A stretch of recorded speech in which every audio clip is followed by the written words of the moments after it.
Purple is historically a fun color, it's fun to play, it's fun to pilot, but most purple decks right now are actually pretty good. Can't really complain. If you want a purple deck that's in the fun tier and really fun to play, Garurumon is the deck for you. Let's talk about it.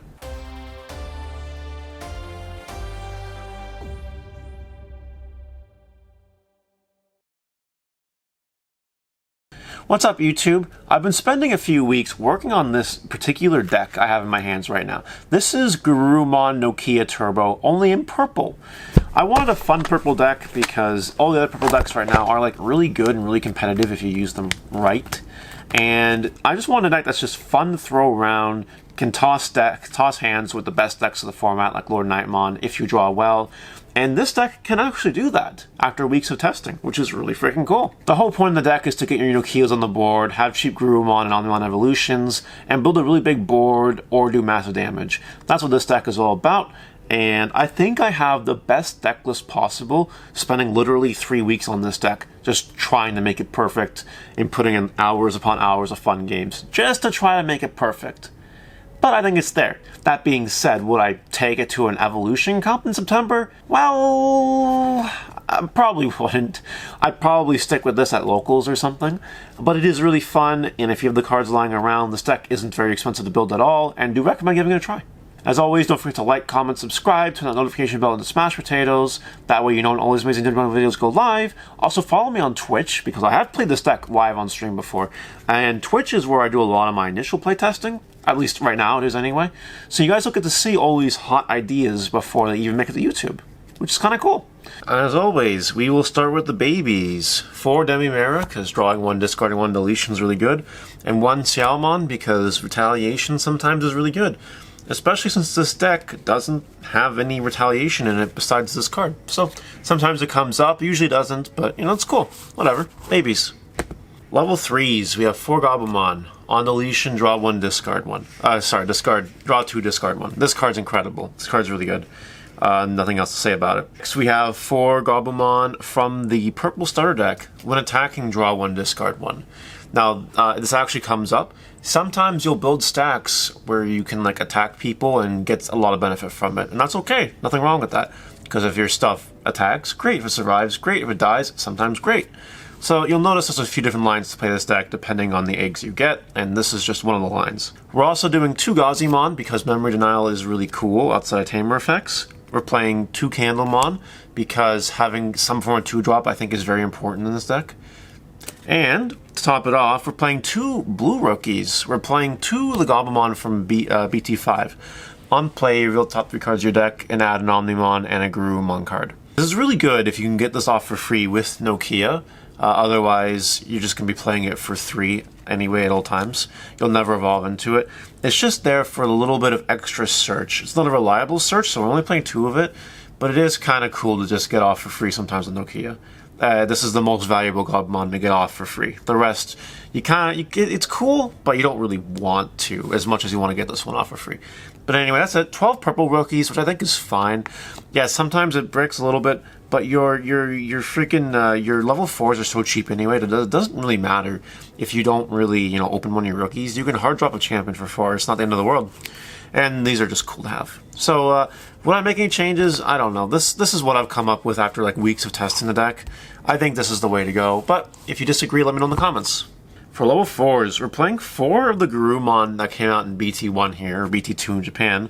Your turn inheritable. When one of the other Digimon is deleted, gain 1 memory. That happens more than you think.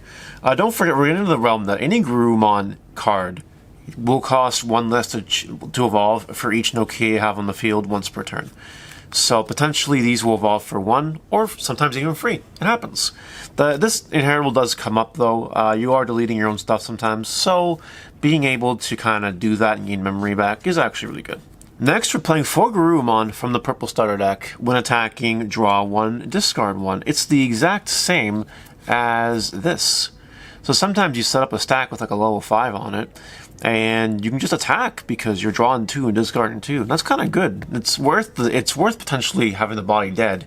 Just to deck fit into your combo pieces, I think it helps a lot. It really does. I've been playing 4 blockers to finish it off. 2 Devimon from the starter deck that cost 1 to evolve, and 2 Vilemon that cost 2 to evolve from the first set. I need both blockers because Lord Nightmon's a problem, and this one sticks out against Lord Nightmon a lot better than this one. Also, Nidhogg is not good against this, but it is good against this one. So they're just there for their individual matchups. 2 of each is fine. You see them often enough, not really a big deal. 4 blockers is fine, and obviously these are fine. That's it for our champions. Ultimates. We're playing 4 Garurumon from the first set, or BT2 in Japan. Inheritable, you may delete one of your other Digimon to unsuspend this Digimon. That's a pretty good inheritable card, right? So if you combine it with the Garurumon that came in the same set, you delete something to restand, you get a memory for it. Actually kind of cool, actually comes up.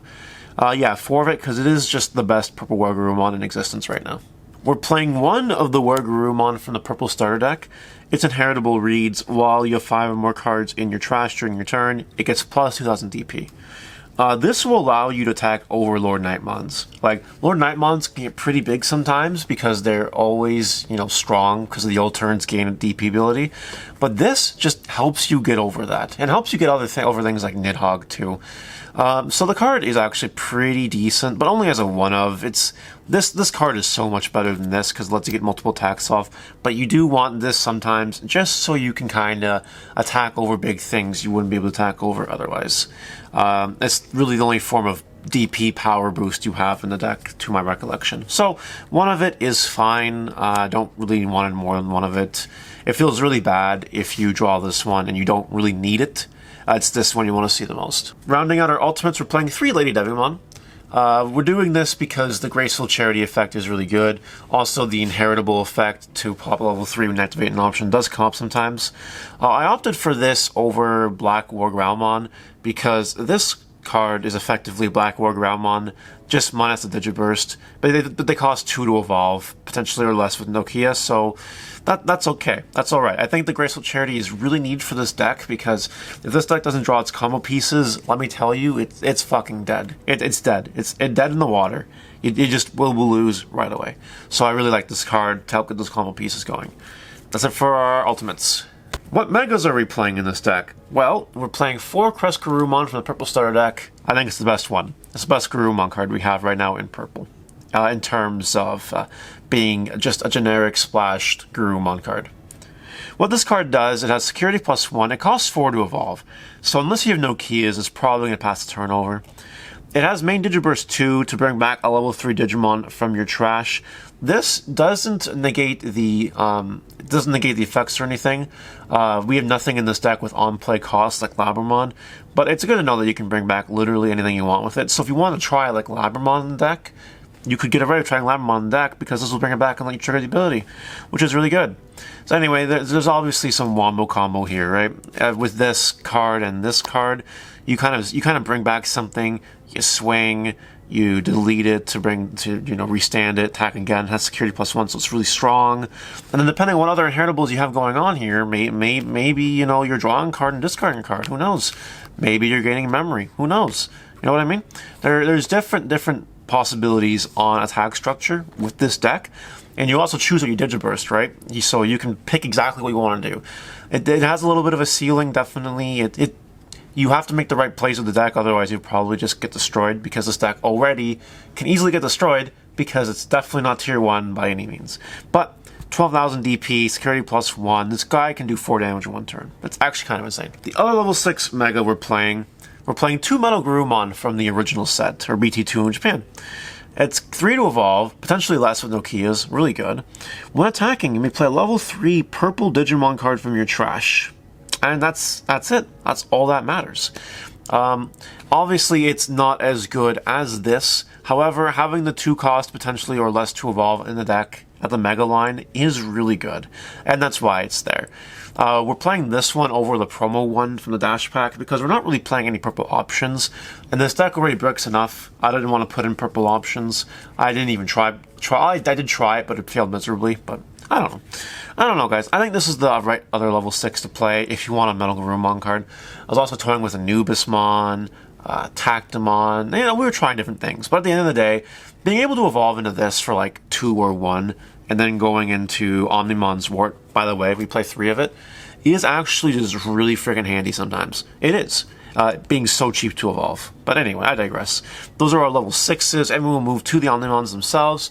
We are playing 3 of it. This does turn into an Omnimon's Wart Turbo deck.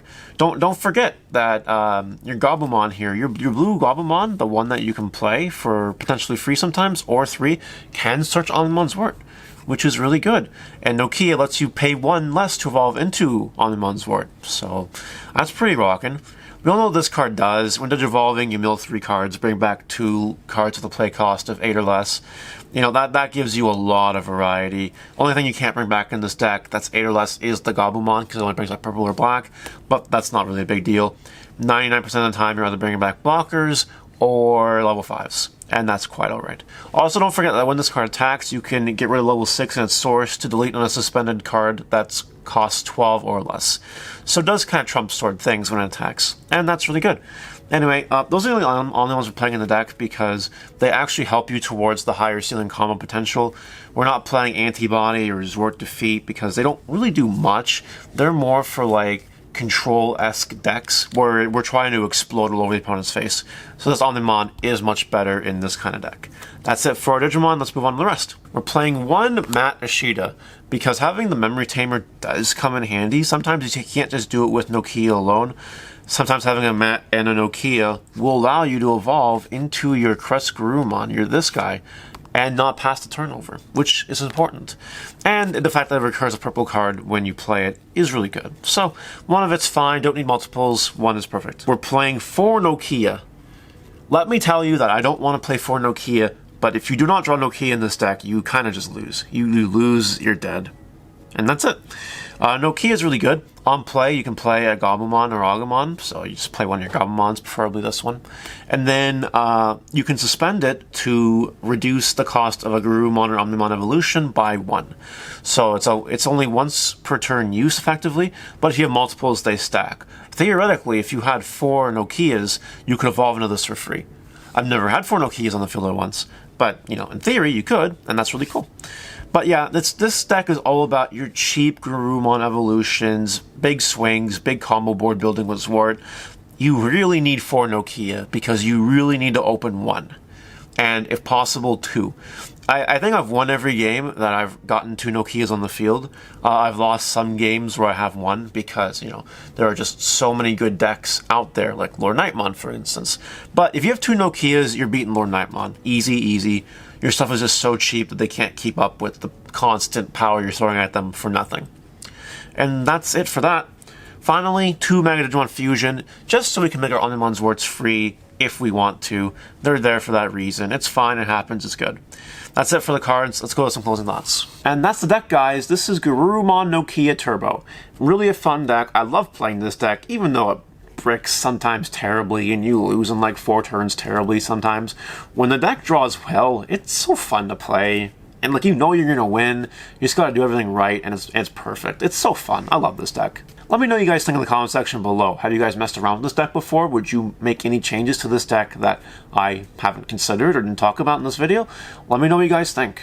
With that, we're gonna go, so see you later. Bye!